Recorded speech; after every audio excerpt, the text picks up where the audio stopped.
Donc là, qu'on dit qu'il va grandir, peut-être qu'il a encore moins que 9 ans, et qu'il n'est pas Raoul et Bia, et qu'il donc ne peut pas faire le hiboum. Alors encore une fois, Tala Bekatanachi Agdil, lorsqu'il a dit qu'on va suspendre la chose au plus petit, Hachi Agdil, en disant attends, il va grandir, lui il va vouloir faire le hiboum. En Shomimlo, on n'écoute pas, pourquoi?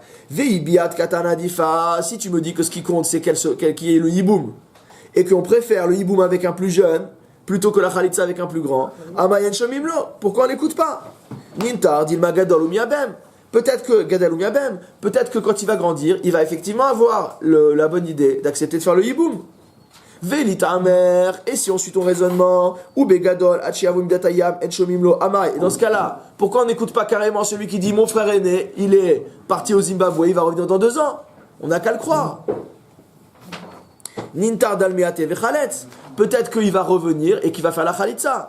Donc ça vous est la question également pour celui qui pense que Khalitsa Begadol, Adifa, Miibou, Bebia, Bekatan. Et là, Kol Shiuye Mitzvah, Lomashinan, que ce soit dans un cas ou dans l'autre, on ne laisse jamais traîner une mitzvah. It de Amre, certains disent, Bebi a, Koule Almal Opligé, Debiat Katanadifa. On a enseigné un autre enseignement, donc on va reprendre ce raisonnement-là d'une autre manière. D'accord? Koule Almal Opligé, Debiat Katanadifa.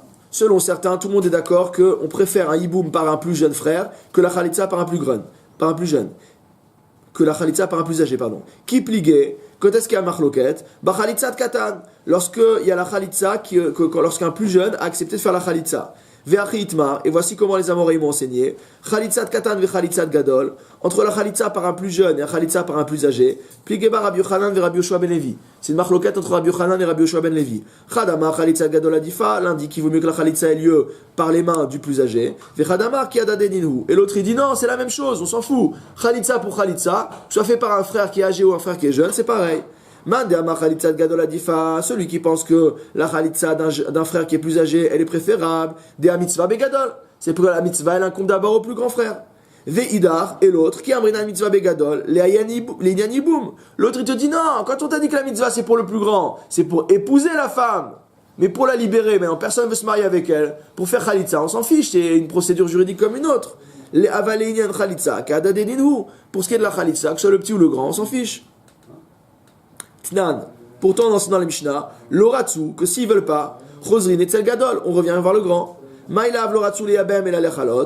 N'est-ce pas qu'on parle d'un cas où ils n'ont pas voulu l'épouser en hiboum, mais simplement qu'ils ont voulu uniquement faire la khalitsa. Vekatan et chotzrim etzel gadol. Or, on a dit qu'on revient vers le grand. Ça veut dire que, ushmamina, khalitsa gadol adifa. Ça veut dire qu'on ne veut pas se satisfaire de la khalitsa du plus jeune et qu'on veut aller chercher la khalitsa du plus âgé. L'oratsu, l'olachalot, v'leliabem. Donc, à nouveau, c'est pas ça qu'il faut comprendre. Ce qu'il faut comprendre dans la Mishnah, c'est quand on a dit ils veulent pas, c'est qu'ils veulent faire ni le hiboum, ni la khalitsa. Dekevate gabe gadol.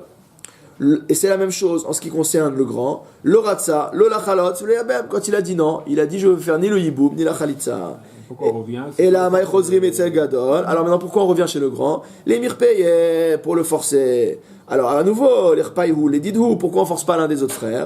Kevin des mitzvahs, les didé ramia, parce que c'est sur lui qui incombe la mitzvah. Les didé kaifinan, c'est lui qu'on va forcer à faire la khalitsa. Tashma, la preuve. Tala begadol achiavo midatayam.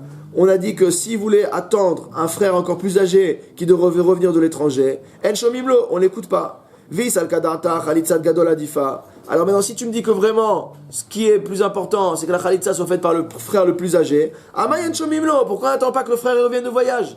Il est encore plus grand que celui-là. Nintar Dilmate Vechaletz, peut-être que quand il va revenir, il va accepter de faire la khalitsa. Velit Amer, et ce raisonnement-là, Bekatan Achiagdi, Len Shomimlo, Amay, les manières, pourquoi on n'attend pas le plus petit?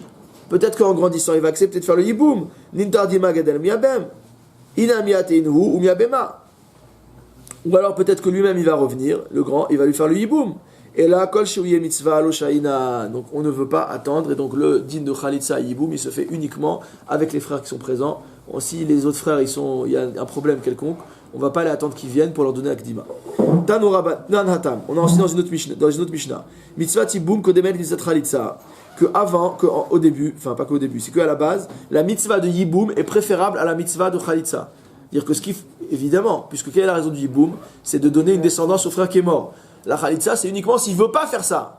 Et on dira que c'est quelqu'un qui ne veut pas assurer la descendance de son frère. Alors c'est sûr que, fondamentalement, la mitzvah de hiboum, elle a un avantage sur la mitzvah de khalitsa. Barishona, Shayumit Kavenim, les Shem Mitzvah. Il dit non, la Mishnah elle dit ça c'est uniquement à l'époque où quand ils faisaient le Yiboum c'était pour la Mitzvah. Arshav Damit Kavenim, les Shem Mitzvah. Maintenant que les gens, quand ils épousent la femme Yevama, ils le font pas pour la Mitzvah mais ils le font de manière intéressée.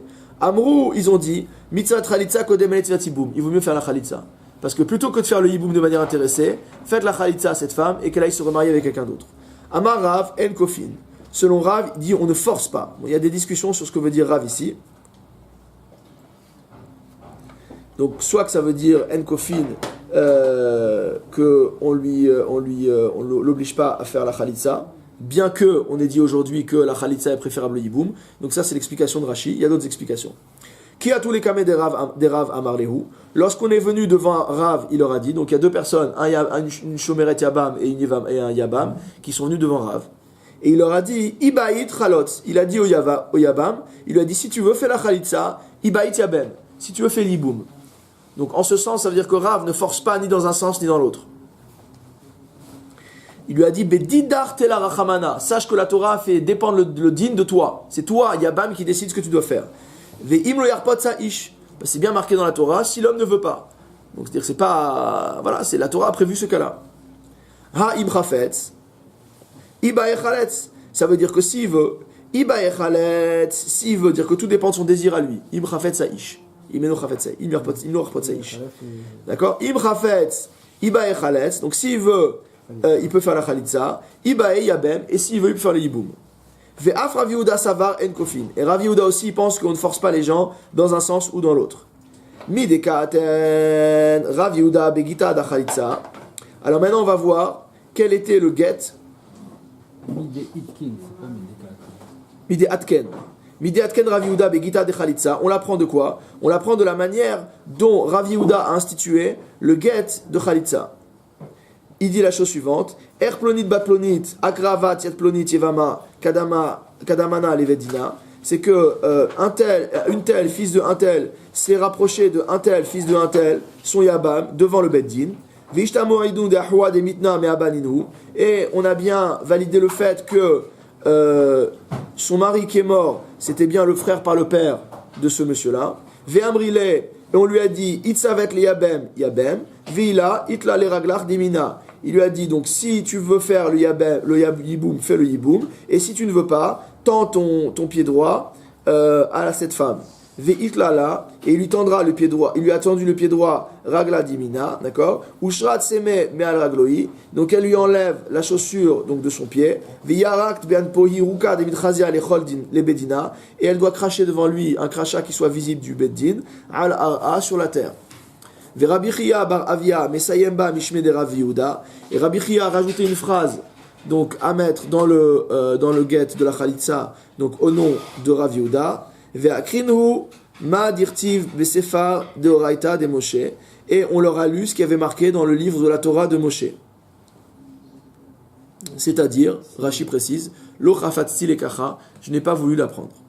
Donc on voit bien de là que c'est bien la Torah qui a fait dépendre. Donc ce qu'on appelle get de Khalitza, simplement un shtar, c'est pas un get au sens c'est pas comme quand on a dit qu'il fallait et un get et une Khalitza. Le get de Khalitza, c'est un shtar qui finalement est le témoignage, qui permet de témoigner de la bonne, du fait que la Khalitza a été réalisée en bonne et due forme. Ishtamo din'u. Donc il y a marqué donc, dans ce get de Khalitza que Ishtamo din'u, qu'ils ont bien validé le fait que c'était le frère par le père. Pligebar Rav Acha ve Ravina. Il y a une marloquette entre Ravina et Rav Acha. Chadamar Be'edim. L'un il dit que comment ils ont validé que c'était le frère? En utilisant des témoins. Vechadamar Afilu Karov. Les autres ont dit qu'on pouvait même accepter le témoignage d'un proche. Enfin, c'est pas un vrai témoignage au sens propre du terme. Afilu Isha, voire même le témoignage d'une femme. Donc c'est des gens qui ne peuvent pas témoigner dans un din normal, mais dans ce cas-là, on accepte leur témoignage. Ve'il cheta et l'alacha, galouye milta be'almahu, c'est simplement la révélation d'une chose existante. Va filou karov, va filou isha, donc on ne cherche pas à faire un chidouche particulier, on vient juste valider que c'est bien le frère, et donc on accepte aussi bien le témoignage d'un karov, d'un proche, que d'une femme. Barishona yu mitkavenim le mitzvah. Au début, lorsqu'il faisait le yiboum, il le faisait pour la mitzvah. Mitzvah yiboum kodemet le mitzvah khalitza. Donc à cette époque-là, on considérait que le yiboum était préférable à la khalitza. Ve'arshav shem mitkavenim le mitzvah. Et de nos jours où l'intention n'est pas de faire la mitzvah, amrou mitzvah khalitza kodemet mitzvah yiboum. Ils ont dit aujourd'hui, vu que c'est pas pour la mitzvah qu'on fait la chose, il vaut mieux faire la khalitza que faire le yiboum. Amar Rabbi Bachama, Amar Rabbi Yitzhak. Rabbi Bachama enseigne Rabbi Yitzhak. Chazrul Omar mitzvah tiboum kodem el chalitza. Il dit non, aujourd'hui, on a recommencé à dire, on est revenu à l'état précédent, et on dit à nouveau qu'il vaut mieux faire l'iboum que faire la chalitza. Amar le Rav Nachman bar Yitzhak, Arshur et Dareh. Alors il dit, ah bon, pourquoi les générations sont arrangées? On dit, à l'avant c'était des Rechaïm, entre guillemets, et maintenant c'est des Tzadikim. C'est bizarre de dire comme ça. Nous on a Nevamina de dire qu'il y a Iridat Adorot, que les générations en général ne s'arrangent pas. Mikera Savarla Abba Shaul. Non, c'est qu'au début, il pensait comme Abba Shaul. Ou le Basov Sabrila Kerabanan. Et après, on a fini par penser comme Chachamim. Alors, c'est quoi la marloquette entre Abba Shaul et Chachamim? Des Tanya, Karan Braïta qui enseigne. Abba Shaul Omer. Abba Shaul, il dit Hakones et Yevimto le Shemnoy. Celui qui épouse sa Yevama parce qu'elle est belle. Mishum Ishut, parce qu'il a envie d'être marié. Ou le Shum Davar Acher, ou pour autre chose. Il y a deux explications principales. En général, Davar Acher, c'est un euphémisme. Donc, il veut prendre cette femme-là pour des raisons physiques. Ou alors, les Davar Acher, d'après d'autres explications, c'est pour de l'argent. Donc, elle est riche. Il ne veut pas se marier avec elle parce qu'il a envie de faire la mitzvah, mais parce qu'elle a de l'argent. Et grâce à elle, il va vivre une vie très, très agréable. Keilou Pogea Berva, celui qui fait l'iboum dans ces cas-là, c'est comme s'il était en train de se marier avec une herva. Parce que la Torah lui a donné pour faire une mitzvah. Elle lui a pas donné pour le kiff ou pour autre chose. Vekarov, Ani, Beena, Eliot, Avalad, Mamzer. Et Abba Shaul, il dit même pour moi, le gosse qu'ils auront, c'est presque un Mamzer. Il va très très loin.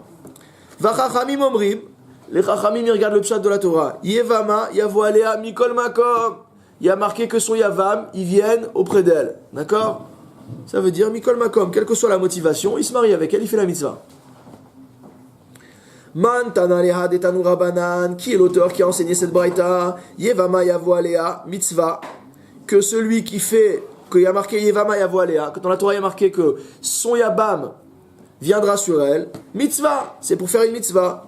Shebatechila ita alav bichlal eter. Ça veut dire quoi la mitzvah? Ça veut dire qu'au début elle lui était permise. C'est-à-dire cette femme-là, avant que son frère ne l'épouse, c'était une femme pnouya comme tout autre, donc elle était permise à ce monsieur, au deuxième frère.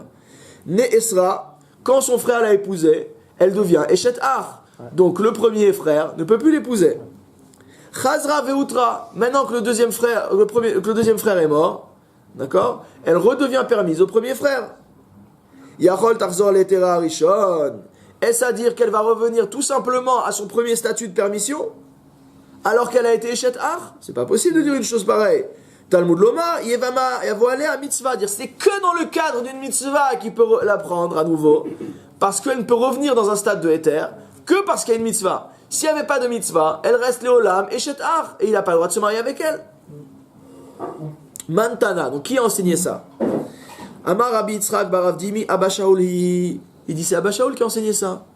Ve'achika Amar. Et c'est comme ça qu'il a dit. Yevama Yavo Alea mitzvah. Pourquoi le Yabam il peut venir sur elle uniquement pour la mitzvah? Parce qu'au début elle était permise à lui. Ratsa les Shemnoy, il pouvait l'épouser pour la beauté, comme ça. Ratsa les Shemishut, comme ça il veut l'épouser Stam parce qu'il n'est pas marié, il veut une femme, il a le droit.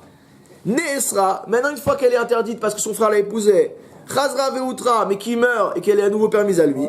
Yachol Tarzor Letera Rishon.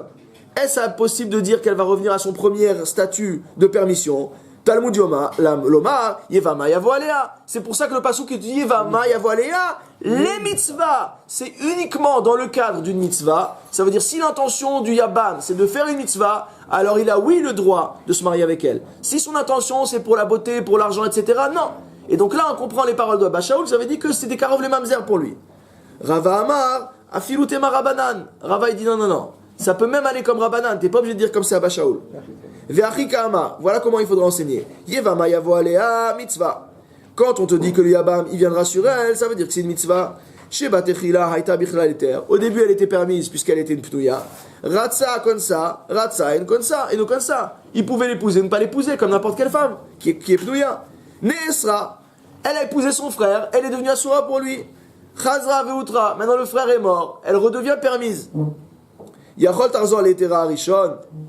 Est-ce possible qu'elle revienne à son premier éther, c'est-à-dire qu'elle soit permise non seulement à tout le monde, mais également à lui? Ratsa konsa, ratsa ena konsa, et qu'il peut marier, l'épouser ou ne pas l'épouser. Ratsa eno konsa, il dit, s'il veut, il peut ne pas l'épouser. Ah, Agidabe, il est lié à elle, elle est liée à lui maintenant, parce qu'il y a la zika de Yiboum. Birdet Hipok, comme ça elle va sortir pour être épousée sans rien. et la Ema, alors tu es obligé de dire non, c'est pas Stam que maintenant elle revient à son premier éther. Ratsa Konsa, Ratsa Choletzla. Maintenant, soit il l'épouse, soit il lui donne la Khalitsa.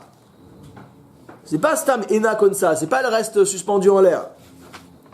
Talmud Lomar, Yevama Yavo Alea Mitzvah.